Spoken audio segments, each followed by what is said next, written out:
이 시간 우리 함께 기도하겠습니다. 사랑의 주님 감사합니다. 오늘도 귀하고 복된 날 주의 전화와 함께 예배하게 하신 주님, 우리의 마음속에 주님을 향한 그 믿음의 은혜의 열정이 넘치게 하시고 찬양하며 기도하며 나아갈 때 주님의 도우심과 인도하심을 바라보는 귀한 시간 되게 하여 주시옵소서. 아멘. 늘 감사드리며 예수님의 귀하신 이름으로 기도합니다. 아멘. 이 시간 우리 함께 찬양하겠습니다. 나는 주의 깃발 든 유사 찬양하겠습니다.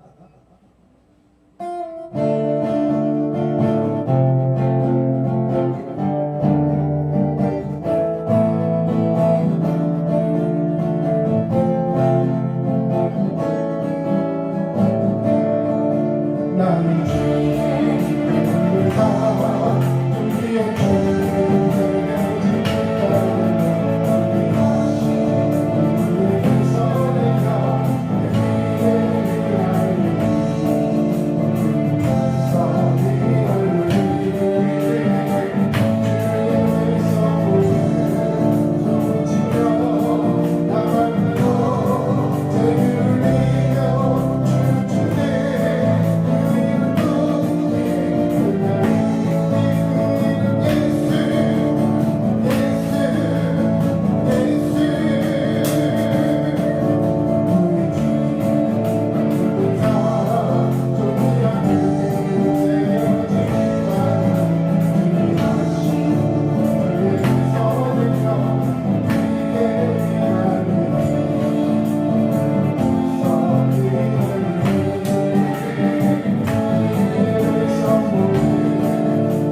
속한 사람이라는 제목을 정해보았습니다.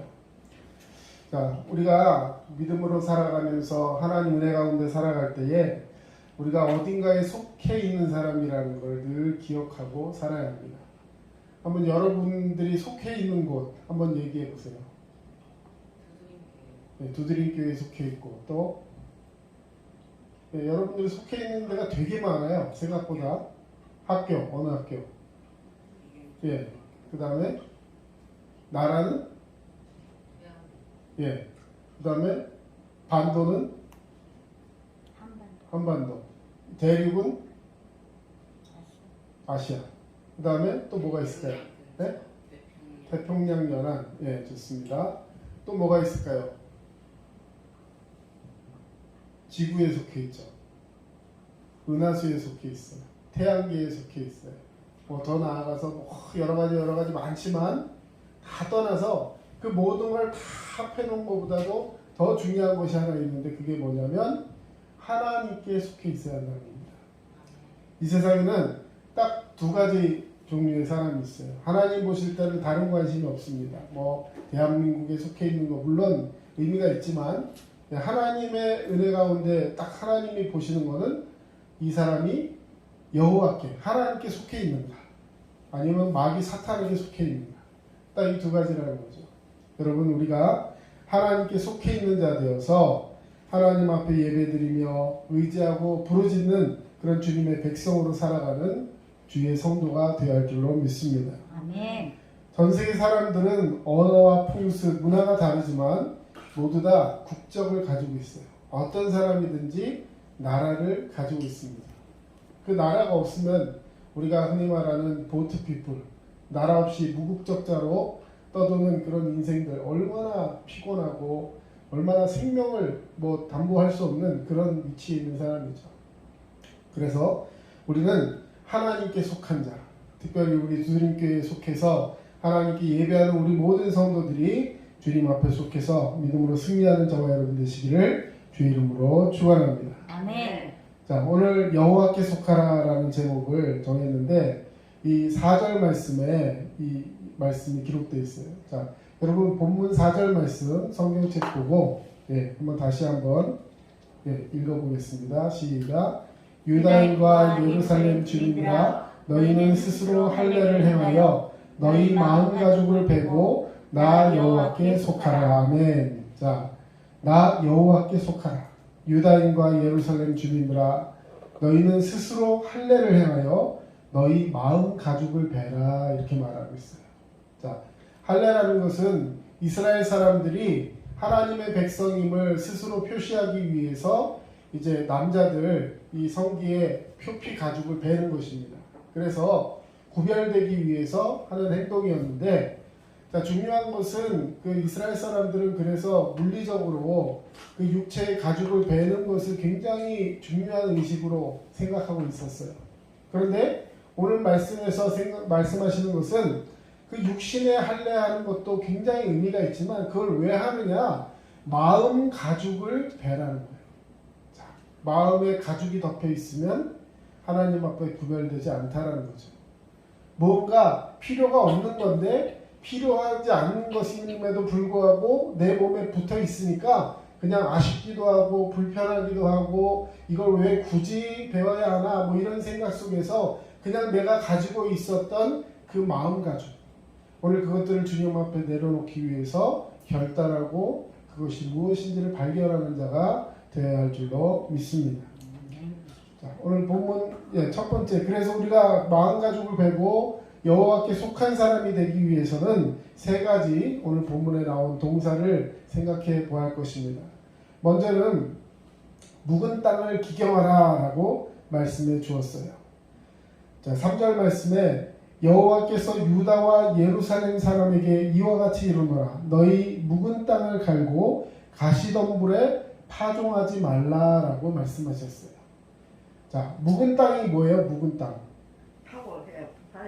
예, 묵은 땅이라는 것은 오랫동안 농사를 짓지 않고 묵혀둔 땅이에요. 예. 자, 파는 거 굉장히 중요한데 왜 파야 될까요?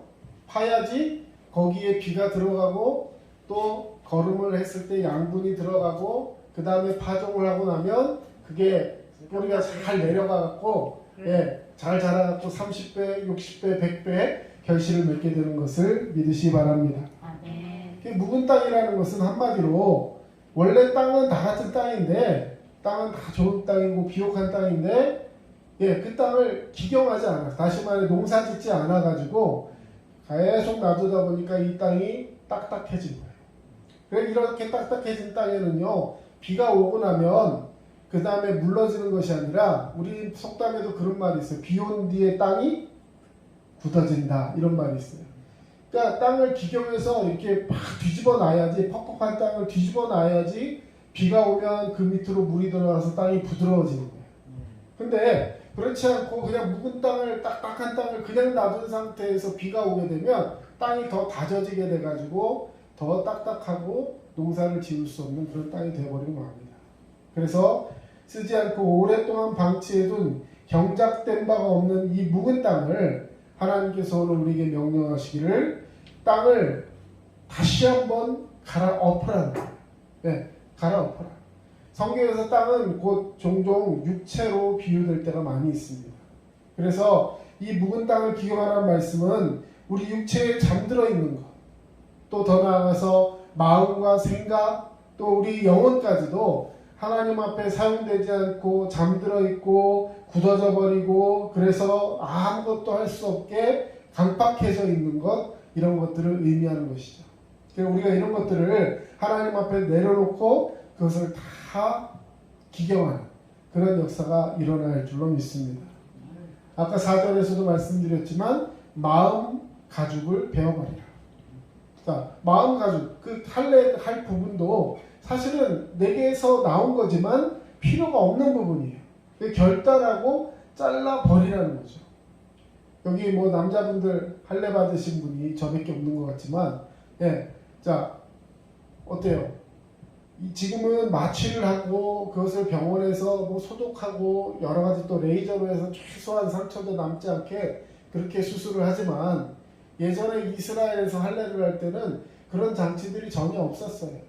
예, 심지어는 처음에 할례할 때는요, 칼도 없어갖고 돌을 탁 깨면 이렇게 날카로운 부분이 나와요. 그걸 가지고요, 뭐 소독도 제대로 했겠어요. 뭐 이렇게 뭐 술이나 좀 부었는지 모르겠지만 그걸 가지고 이렇게 슥 그냥 잘라버렸다는 거예요. 그렇게 하고 나면, 예, 적어도 아무리 뭐 면역력이 좋고 어떤 사람이라도 일주일 이상을 제자리에 일어나지 못합니다. 왜냐하면 돌아다니다 보면 다시 터져가지고 또 곰고 하다 보면 이것이 굉장히 큰 상처가 될 수 있기 때문에 가만히 누워 있어요. 그것이 쑥을 뜯어다. 예. 예, 쑥을 뜯어가지고 거기다 하면, 예, 이스라엘에는 쑥이 없기 때문에 자, 어쨌든 간에 굉장히 힘든 상황이 올 수 있다는 거죠. 다시 말해 표피를 잘라내기 위해서는 그만큼의 희생과 또 그로 인한 노력과 그런 것들에 대한, 예, 아픔이 있다는 거예요. 묵은 땅을 기경하는 것도 마찬가지입니다. 자, 여러분의 마음이 강팍해져서 딱딱해져 있는 상태에서 그것을 쟁기로 팍 찍어가지고 갈아엎는다라고 생각해 보세요. 엄청난 고통이 있을 거예요. 또 그냥 이렇게 부슬부슬한 땅을 갈아엎을 때는 쉽지만 묵은 땅을 갈아엎을 때는요, 굉장히 힘들 거예요. 힘들어. 예, 소가 쟁기질을 할 때도요, 쟁기가 퍽 들어가지 않아요. 묵은 땅이기 때문에. 하지만 그걸 계속해서 갈아엎기 위해서 소는 소대로, 농부는 농부대로, 땅은 땅대로 고생을 해야 하는 것이 묵은 땅을 갈아엎는 상황입니다. 자, 이렇게 하나님께서는 이 어려운 일들을 왜 안 해도 될 것 같은데 그냥 묵은 땅으로 놔두고 그냥 있는 것만 잘 갈아엎으면 될 것 같은데 왜 이렇게 묵은 땅을 갈아엎으라고 했느냐? 그것은 바로 영적인 게으름에 대한 경고의 말씀입니다. 예레미야 48장 10절에 여호와의 일을 게을리하는 자는 저주를 받을 것이요 자기 칼을 금하여 피를 흘리지 아니하는 자도 저주를 받을 것이라. 영적 전쟁의 상황에서 여호와의 일을 위해 게을리하지 않아야 한다는 거예요. 우리 어떻습니까? 자기가 하는 일은 굉장히 바빠요. 자기 하는 일에는 아주 최선을 다합니다. 누가 시키지 않아도 잘해요. 그런데 내 일이 아니다 라고 생각하고 나한테 별로 중요하지 않다라고 생각하면 그 일을 막 힘써서 하지 않는 경우들이 있다는 것입니다. 자, 삶의 우선순위를 분명히 해야 한다는 것이죠. 자, 여기서 분명히 말하고 있어요. 여호와의 일을 게을리 하는 자는 저주를 받을 것이다. 사랑하는 성도 여러분, 하나님의 일을 우선시하는 것이 내일도 바쁜데 하나님의 일도 해야 되나가 아니라 내가 해야 할 일이 하나님의 일이라는 걸 여러분 기억해야 합니다. 여러분, 마태복음 6장에 보면 먼저 그의 나라와 그 의를 구하라. 자, 여러분, 내가 해야 할 것은 내 앞에 놓여있는 많은 일이 아니라 먼저 하나님의 나라와 하나님의 이름을 위해서 또 하나님의 의를 위해, 다시 말해 하나님이 기뻐하시는 뜻이 무엇인지 그것을 생각하며 그것을 위해서 노력하고 최선을 다할 때 하나님께서 내게 필요한 일들을 해주신다는 거예요. 무엇을 먹을까? 무엇을 마실까? 무엇을 입을까? 염려하지 마라. 자, 여러분, 솔직히 그건 우리가 굉장히 신경 쓰는 부분이거든요. 예, 뭘 먹고 살아야 하는가? 요즘같이 어려운 시대에 청년 실업이 넘쳐나고 그래서 취직도 안 되고 여러 가지 강팍하고 어려운 상황들이 있는 이 시대 속에서 앞으로 어떻게 살아야 할 것인가? 여러분, 굉장히 노력 많이 해야 하고 이것을 위해서 우리가 든 수고들이 참 많을 것입니다. 그런데 그런 것들을 위한 노력을 하지 말라는 것이 아니라 먼저 그 모든 것 위에 하나님의 일을 먼저 주의 깊게 생각하고 또 생각해서 하나님의 일이 무엇인지를 구별하라는 거예요. 여러분, 하나님의 일과 내 일이 구별되는 것, 사실 이것은 이분법적인 사고예요. 별로 좋지 않습니다. 이게 무슨 얘기냐면 하나님의 영적인 것과 영적이지 않은 일을 나눠놓고 하나님 앞에 가서 예배하고 하나님께 가서 찬양하고 뭐 11조 헌금하고 뭐 이런 거는 다 하나님께 은혜되는 일이고 내가 하는 일은 하나님의 일이 아니고 세상 일이니까 다 그건 속된 거다, 이런 개념이 아니에요. 여러분, 하나님께서 원하시는 일들이 뭔가 가만히 생각해 보면 내가 열심히 공부해서 또 그것을 가지고 좋은 결과를 가지고 그렇게 해서 좋은 학교 들어가고 좋은 직장 가고 이런 것들을 하나님이 기뻐하지 않으신다는 뜻이 아니라 그것들을 통해서 내가 하나님께 어떤 영향력을 끼치며 하나님을 믿지 않는 사람들에게 하나님을 믿는 사람으로서 본이 되는 삶을 사는 것, 이 모든 것을 다 통해서 하나님은 영광을 받으시는 줄로 믿습니다. 우리는 주님 앞에 구별되어야 돼요. 세상 가운데 살고 있지만 구별되어야 합니다. 여러분, 이것이 하나님께서 우리에게 오늘 원하시는 거예요. 여러분, 바다에 생선이 있습니다. 물고기가 있어요. 자, 물고기가 바닷속에서 하루라도 빠져나오면 어떻게 될까요? 바닷물에서 나오면 어떻게 돼요? 물고기가 죽지요. 자, 그러면 물고기랑 바닷물은 하나예요? 그러면 바닷물에, 예를 들어서 물고기가 바닷속에 산다고 바닷물이 몸속에 다 스며 들어와 있으면 물고기는 살 수 있을까요? 죽어요. 근데 자, 이렇게 한번 생각해 봅시다. 바닷속에 살아있는 물고기는 짤까요? 안 짤까요? 짜죠. 물고기가 짜요? 네. 물고기는 안 짜요. 왜 안 짜냐면, 네? 왜 안 짜냐면 물고기가 살아있기 때문에 바닷물이 들어올 수가 없어. 그런데 예를 들어서 그 물고기가 죽어요. 고등어 생각해보세요. 고등어.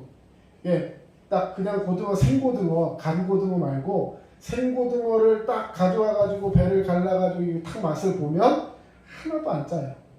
근데 거기다가 소금을 팍팍 치고 배 갈라고 소금 치고 탁 해갖고 딱 놔두면 소금을 다 씻어내도 구우면 어때요? 짭짤하니 맛있잖아요. 이유가 뭐예요? 살아있는 물고기는 바닷물이 들어오지 않아요. 뭐 여기서 삼투압 뭐 이런 얘기 할 건 아니지만, 자, 살아있는 생명은 구별된다는 거예요.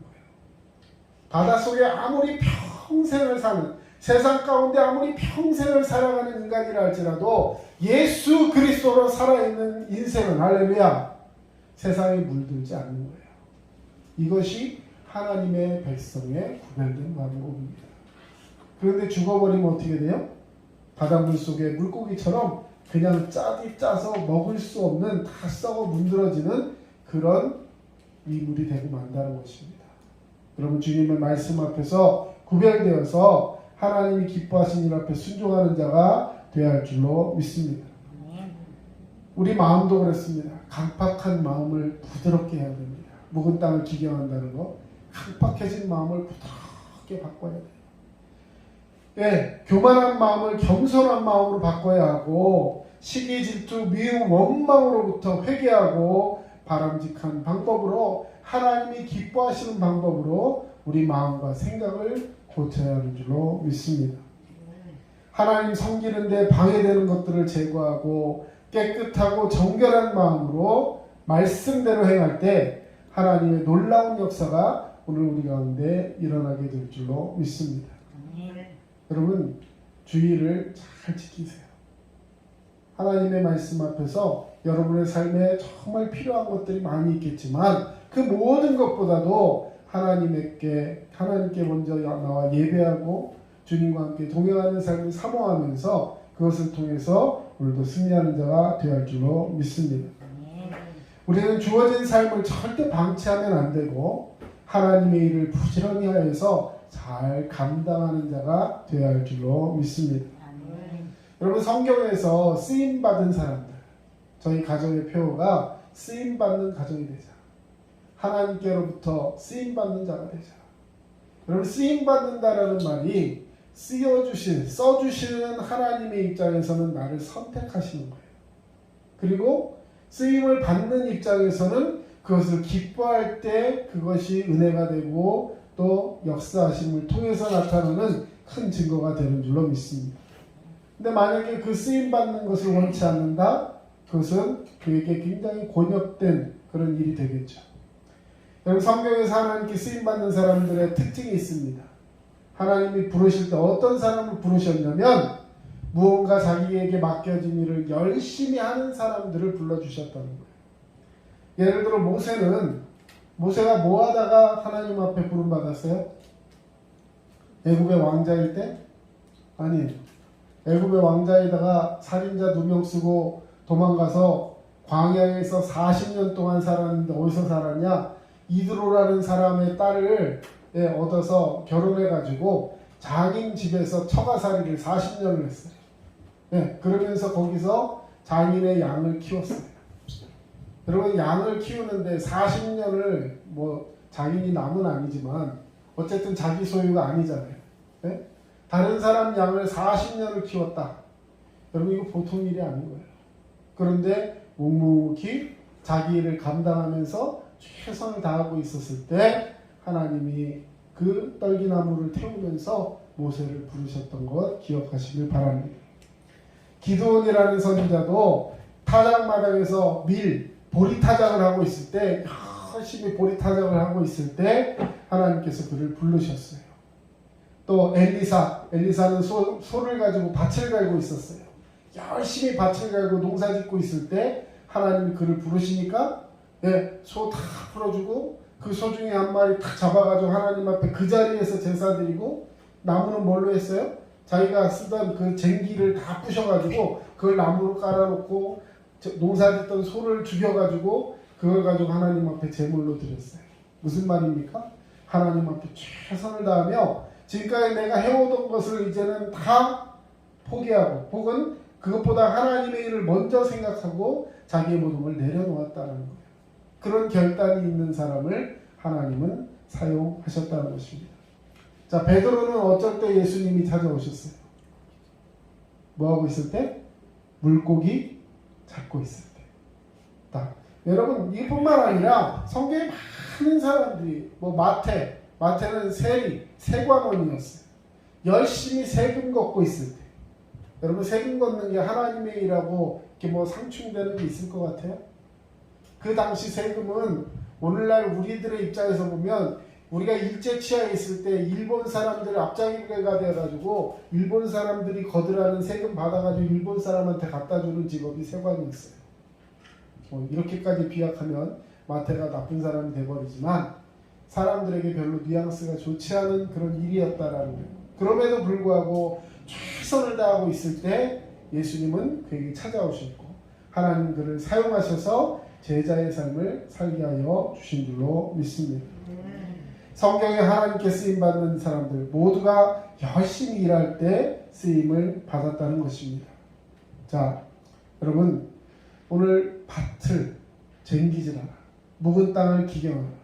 오늘 설교를 준비하면서 어떤 찬양이 좋을까 이렇게 찾다가 싹 다 갈아엎는 거 그런 걸 생각하다가 좀 웃기는 노래를 하나 봤습니다. 사랑의 재개발. 성경도 아니고 찬양도 아니고 유행가인데요. 가사가 너무 아침에 은혜가 와닿았어요. 한번 제가 읽어보겠습니다. 싹 다 갈아엎어 주세요. 머리부터 발끝까지 모조리 싹 다 갈아엎어 주세요. 나비 하나 날지 않던 나의 마음에 재개발해 주세요. 머리부터 발끝까지 모조리 싹 다 갈아엎어 주세요. 예, 그 다음에 내 마음에 이정표를 세워줘요. 딱 집어서 그대 거라고. 예, 이 유행가 가사고 음을 들으면 뭐 이 은혜가 싹 날아갈지도 모르겠지만 묵은 땅을 기경한다라는 그 말이 이 말과 굉장히 와 닿았어요. 예, 내 안에 엄청난 보물이 있고 내 안에 하나님 주신 엄청난 은혜가 있는데 그것이 어느 순간부터 다 이렇게 딱딱해져가지고 노화되어가지고 아무것도 할 수 없는 것 같은 그런 모습이지만 그것이 본 모습이 아니라는 거예요. 싹 다 갈아엎어 놓으면 엄청난 그 재개발을 통해서 하나님의 은혜가 우리 가운데 임하게 된다는 것. 나비 하나 날지 않던 나의 가슴에 주님이 찾아오셨어. 나의 이정표가 이제 너는 네가 아니라 내 거다 라고 말해주시는 하나님의 은혜가 내가 임하도록 내가 가진 이 모든 것을 다 갈아엎어달라. 유행가였지만 오늘 아침에 은혜를 받았습니다.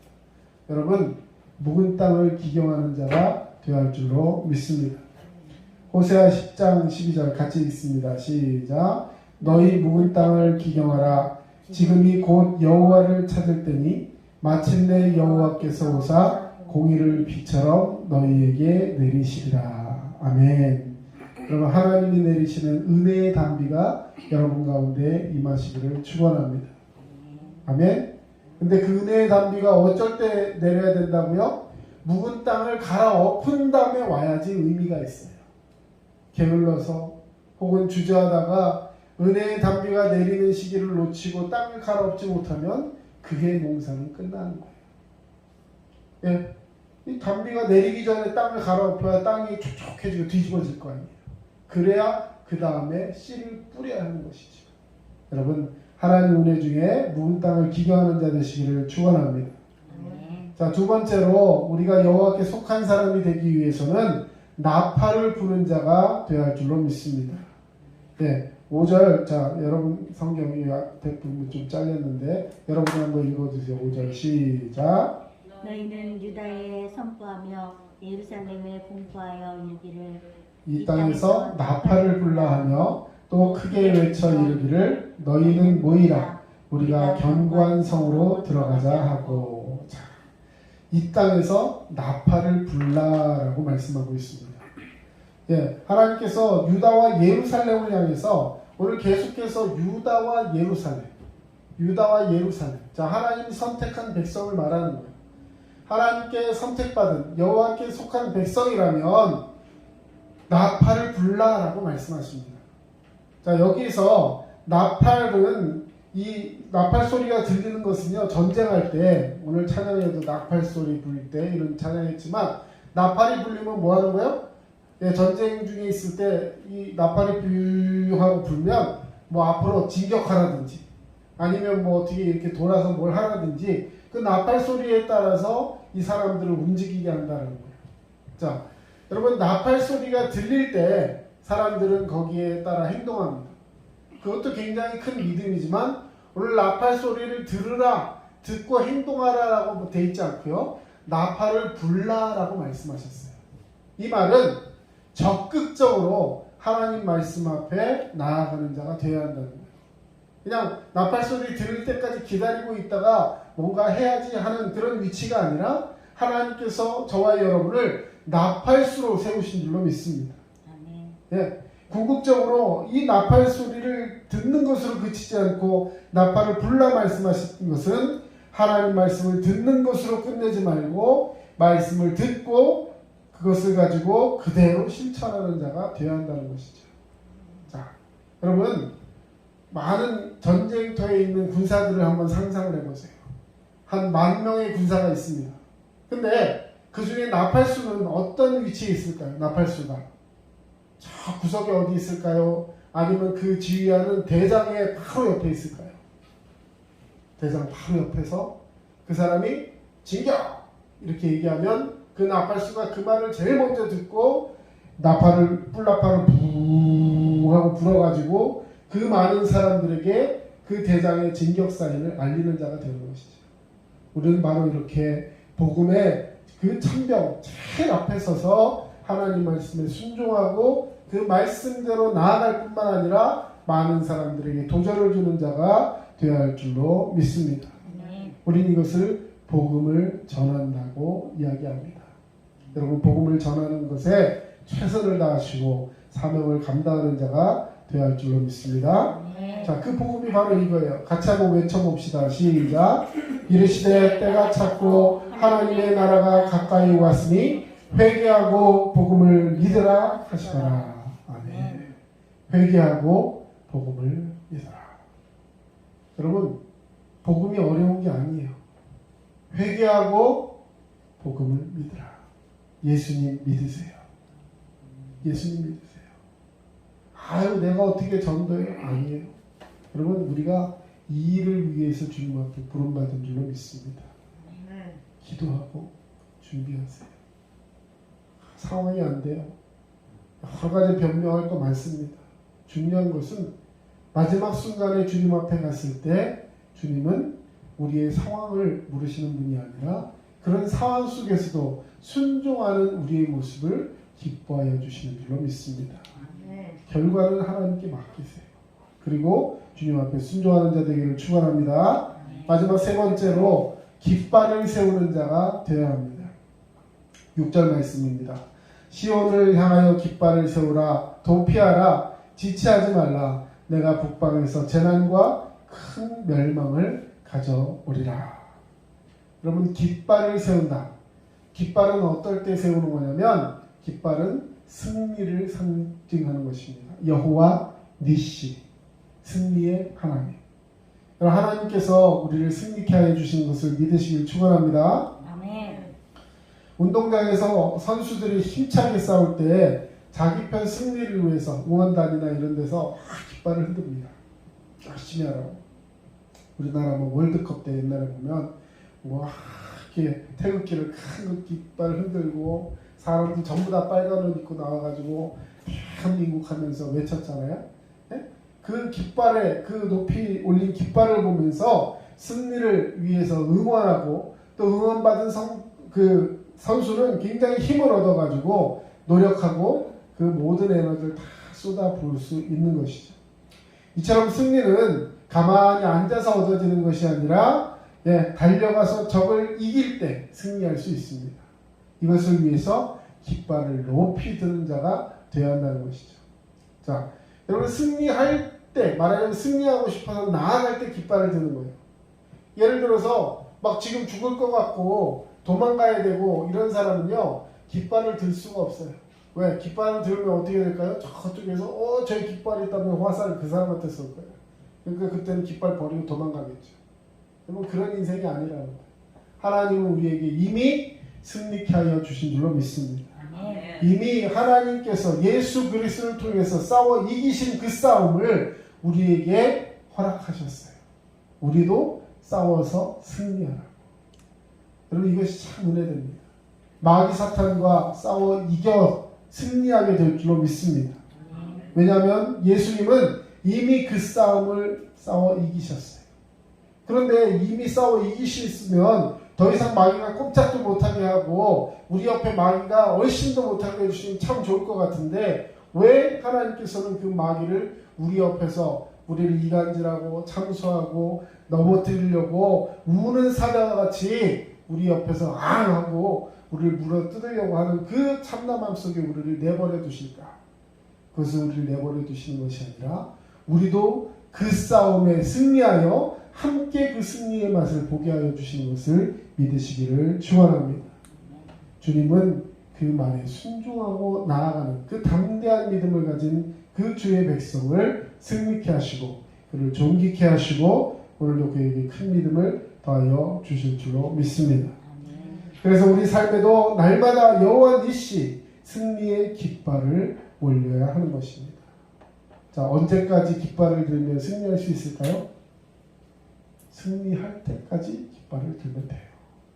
네, 여러분 어려운 게 아닙니다. 깃발 드는 자가 우리 형편의 상황을 보면서 지금 좀 밀리니까 깃발 좀 내릴까? 지금 좀 이기니까 깃발 좀 올릴까? 아니에요. 끝까지 깃발을 들고 죽으면 죽으리라고 깃발을 들고 나아가는 겁니다. 아까도 말씀드렸지만 전쟁터에 나가는데 깃발 들고 앞에 있으면요 사람들한테 주목 받겠어요? 안 받겠어요? 주목 받겠죠. 적군한테 주목을 받으면 어떻게 돼요? 먼저 죽습니다. 깃발 든 사람이 별로 이렇게 유쾌한 상황이 아니에요. 그런데도 제일 앞에서 깃발을 들고 나팔 불고 나가는 거예요. 그러다가 그 앞에 깃발 든 사람이 죽으면 어떻게 돼요? 깃발 든 사람 죽었으니까 깃발 버릴까요? 다음 사람이 깃발을 들고 또 들고 나갑니다. 끝까지 그 깃발을 사수하는 거예요. 우리나라 6.25 전쟁할 때 예전에 그 전투하다가 막 지금은 이제 휴전 돼가지고 남쪽 북쪽 딱 이렇게 갈라놨지만 그 휴전이 되기 직전에 이제 그 경계선을 정하는 그 시점이 됐어요. 근데 이것을 갑자기 딱 정한 게 아니라 오늘부터 예를 들어서 3일 있다가 경계를 정하겠습니다. 이렇게 된 거예요. 자, 그렇게 되니까 어떻게 됐을까요? 경계를 정하기 전까지 한 평이라도 더 먹어야 되는 거예요. 그렇잖아요. 그러니까 그 전투가 굉장히 치열했습니다. 그러다가 어떤 사단은 전쟁에서 지면서 잘못해서 깃발을 뺏긴 군대가 있었어요.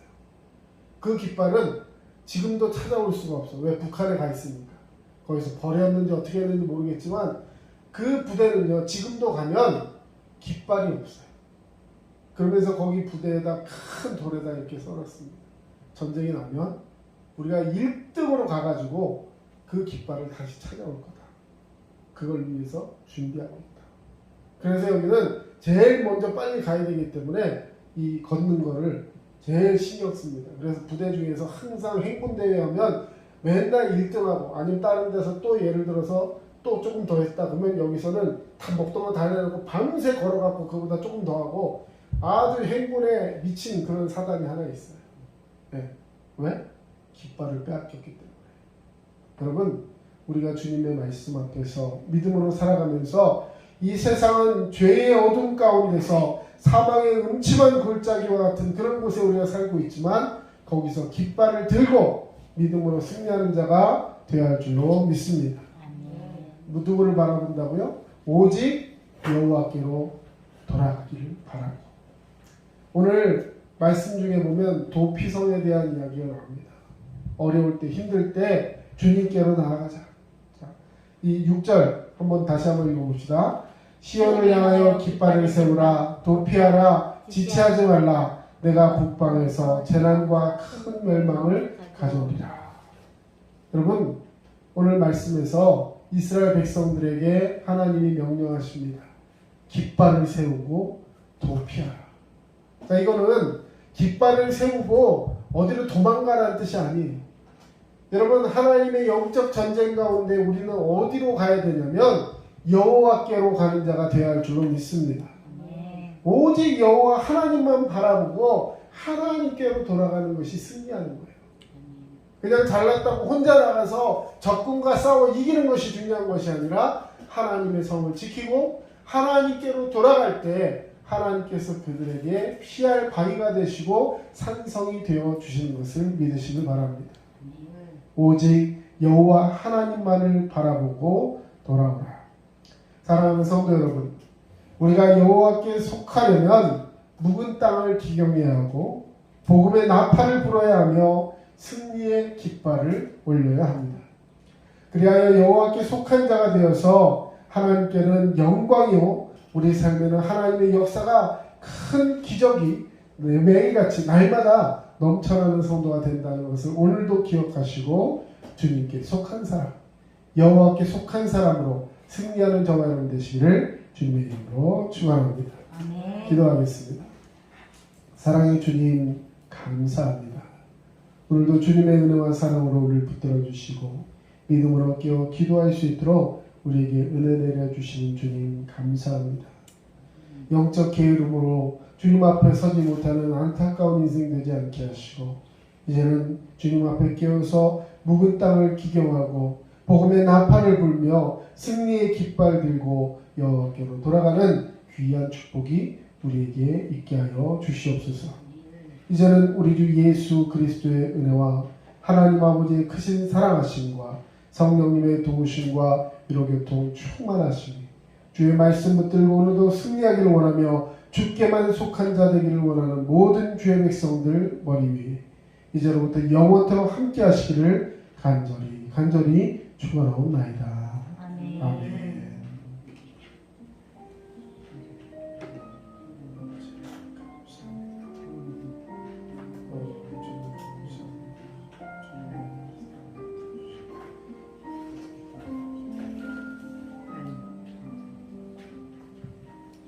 지금까지 남양주 다산 신도시 두드림 침례교회 전철호 목사였습니다. 여러분 늘 믿음으로 승리하시기 바랍니다. 감사합니다.